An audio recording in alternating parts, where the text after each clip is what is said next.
Hey guys, welcome back to the Outdoor Review channel. I'm James. I'm Anthony. Today we have a little blade review. We got about 1, 2, 3, 4, 5, 6 different blades to show. We've all used these blades. We put them through different tests. We can show you a couple in future videos, but for right now we're just going to share with you our experiences with them and how they've worked and reacted with what we put them through. One of the first things I want to go through with you is my Pocket Bushmen by Cold Steel. I got this one for my 16th birthday. This is a very large knife. I didn't realize how big it was until I actually got it myself. The blade is about 4.5 inches by itself. Overall length, I think it was somewhere around 8 inches. I'm not quite positive on that, but couple weeks ago I went pheasant hunting with a couple of my buddies. I got a pheasant and started gutting it with this. I cut it to shreds. I cut it open and then I realized that, well, I have to cut the wings off. So I took the blade, put it right on top, and I pushed down real hard. Cut the bone right in half with this. This blade is very sharp. It held a great edge, but after gutting 3 pheasants with this, it's time for a sharpen. 2.5. Maybe 2.5. Yeah, I blew the other one to pieces. It was a little too close. It was 2 feet from the muzzle of the shotgun. There was nothing of it left. But anyway, I've completely tore apart a small tree with this. It's good for hacking against a tree. This particular knife has a weird folding mechanism towards the back right here. You have to pull on it and then fold the blade. Thanks for that flash. We can all know you got a text now. Better his pocket than his junk. So this folds over like that. This lock can hold about 300 pounds from what I've heard.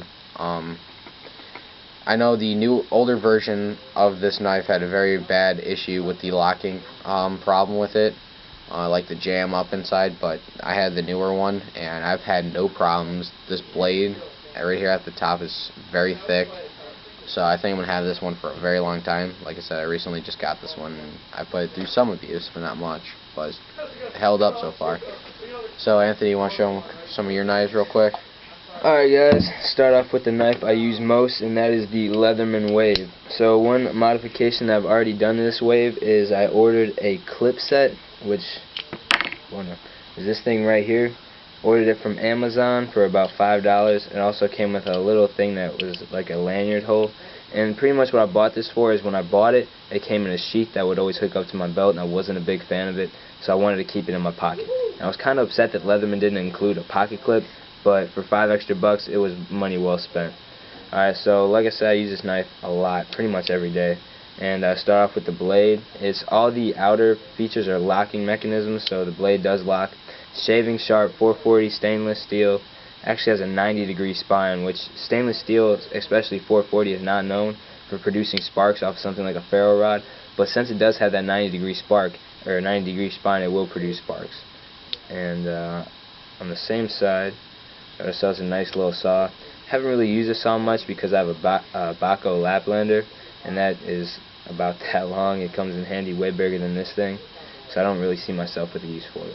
So on the clip side, which is how I tell the difference between where the knife is at and where the serrated blade is at, is by what side the clip is on, because it says Leatherman Wave on both sides.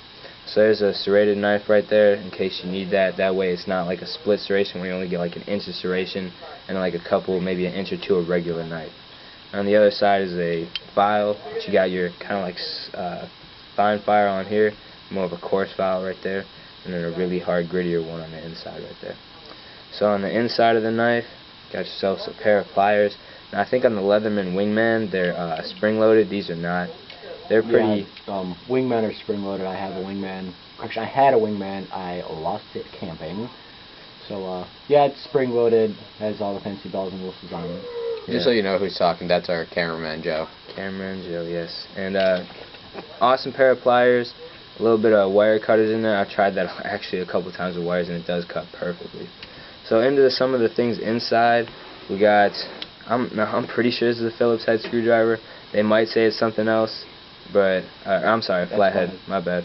Flathead. It does its job, and it does it well. None of these things have ever broken on me. So, and if it is, I'm pretty sure Leatherman has a pretty good warranty backing up their stuff. Right there, I got a glasses screwdriver. I don't wear glasses, but maybe one day it will come a time where I do meet someone who needs a screwdriver with glasses, and it'll come in handy, like Joe. Joe wears glasses. Alright, so next thing up is the scissors.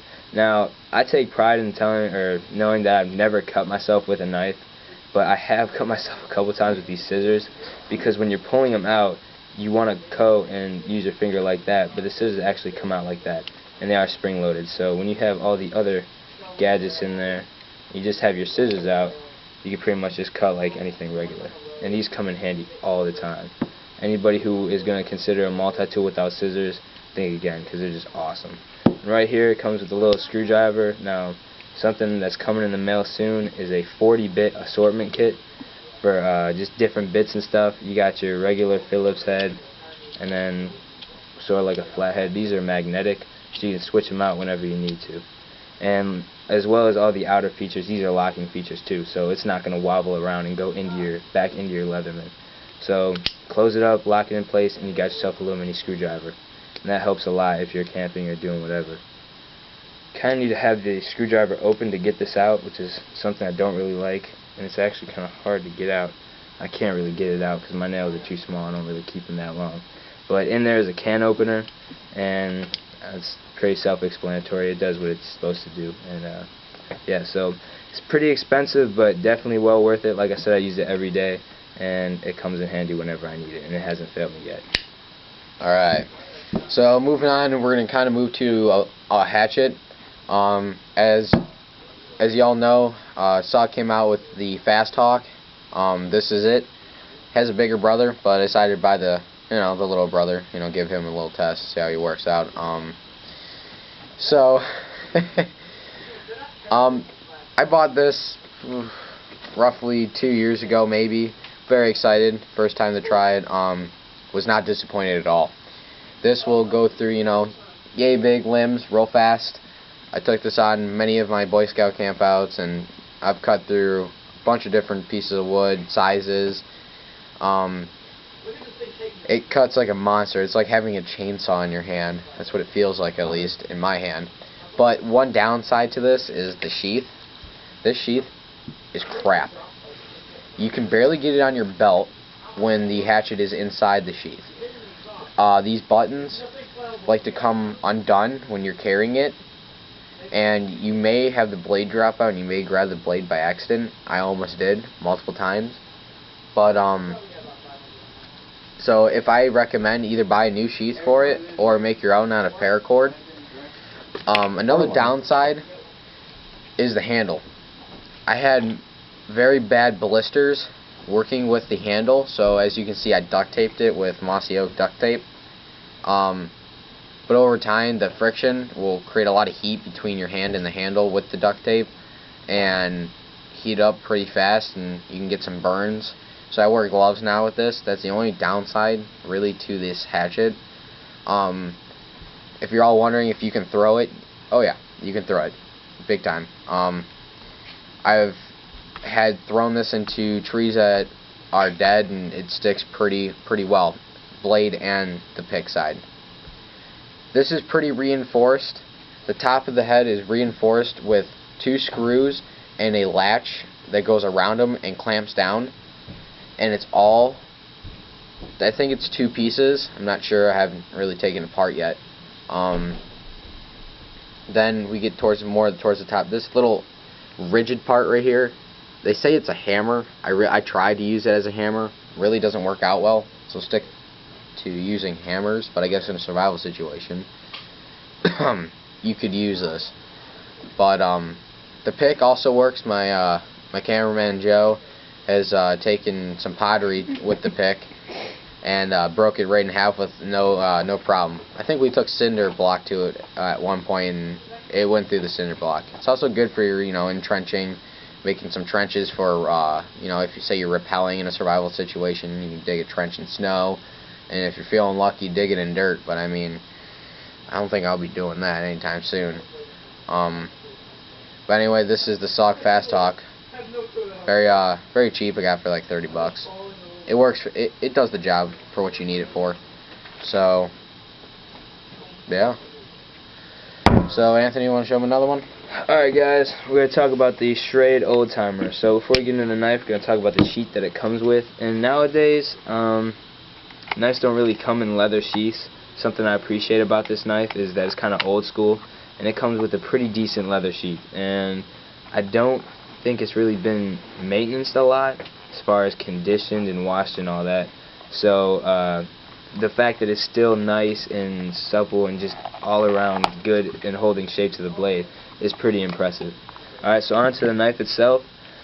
Straight old timer. First I want to get into the handle. You can't really see, it's like grittiness, but it has a really good grip on there, and it helps if your hands are wet or oily or no matter what, your hands are going to stay on this. Alright, so it's got a locking back, so obviously you pull it out and it locks automatically. To close it, you would hold that down, get the lock past this locking spot, and you always want to make sure your fingers are clear of the knife path. Alright, the knife is just going to go in that nice little path like that, and you're good to go. Also, there's a little lanyard hole right here, so you can attach some paracord or whatever you want through that, and maybe secure it to your belt loop or whatever. Just make sure you don't lose it. Alright, so onto the blade. We got about a 5-inch clip point blade, stainless. It's pretty sharp. It holds a great edge. It is a 90-degree spine. I'm not sure if it will produce sparks or not, but it does the job well. Awesome for fine little carving tasks, and it's also a collector's item. And I'm kind of a fan of these old style knives that have their name has just lasted through the ages. Like I said, this is a straight old timer. Stuff like this, the classic Made in America bucks, just stuff like that has always had a special place for me. This is just good stuff right here. It's good American stuff right here. Alright, just to add on to the SOG Fast Hawk real quick. I'm sorry I didn't mention this before, but the blade, there's another downside. It's a very small blade. You can't really see it in the picture, but what I did is I took my sharpening kit and I made this entire face one blade, because the smaller blade did not hold to my standards. So I sharpened the entire thing to make it one blade, and as far as I know, this thing has held an edge pretty well since I've done that. So I suggest you probably would want to make it into one blade if you get the chance to. But anyway, we'll move on to some of our final knives. This right here is the Camillus Les Stroud edition sheath knife. I picked this up for about $60. Taken on a few of our campouts, especially our survival campout lately. I've taken it to. It really performed well. So let's get into a little detail on the blade itself. This is our Camillus carbonate titanium steel, so it holds a great edge. I haven't even had to sharpen this once since I bought it about a year ago. So that just tells you something, how well this blade is maintained and how well the steel holds up to what their standards are. The handle, it's rubbery and plastic. It's got rubber at the top right here, this black piece, and the plastic at the bottom, and a little rubber finger grip right here, this little lime green. So it fits in your hand when you're wearing like thicker gloves or when you're wearing thin gloves. Even if your hands are all dirty, this still sticks in your hand, and it feels great in the hand too. I mean, it feels like it just wants to be in your hand and used every day. So that's what the grip is. On the back, it has a heavy metal, I don't know, it looks like iron, and the back has a little hole so you can put like a little lanyard through it, or carabiner if you can fit one, a little bit smaller one. And then on the back has a little smasher. Have you seen those little in your kitchen, those little meat smashers for pounding meat in? Well, this is kind of what that is, but for like walnuts on the ground or coconuts on an island, so, something like that. So that's what the back's for. So let's move on to the sheath that it comes with. The sheath, I'm kind of upset with a little bit. towards the top of it right here, the lash that holds the knife in is starting to come off right here. I was pretty disappointed when I saw that, so I'm gonna try to fix it up myself and see what I can do. But for right now, it's broken. But aside from that, great sheath.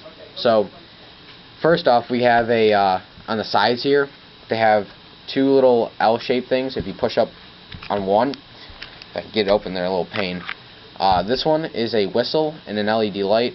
The battery died on this one. I don't know if I can get. Nope, it's dead.